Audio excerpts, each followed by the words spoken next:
Many of us have learned to be pretty good and generous towards others and not blame easily, or we feel empowered in our life and we don't feel we're the victim of this or a victim of that.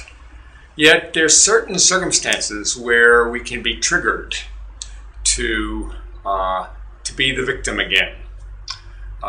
One of those circumstances is if someone else blames us, then we get defensive, or we want to we'll either withdraw, get defensive, or we'll blame back.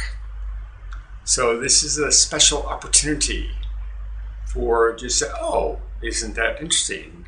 Let me learn more about that. Let me be curious about that, instead of reacting when someone else blames us.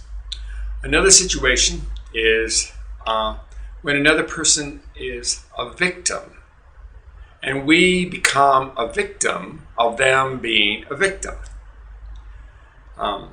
My mother, in general, she was a very, she wouldn't think of her as a victim in life. She loved life. She was very outgoing. She took responsibility. But there was one context in which she was the victim, and that was with regard to my father, because my father typically saw himself as the victim. And my mother began to feel herself as the victim of my father being the victim. So again, it's taking 100% responsibility for your life. Whenever you see yourself as being the victim, you're giving up your responsibility. You're giving up your power. And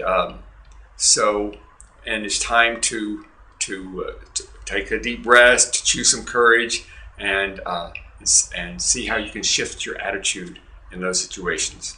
Try it. You'll like it.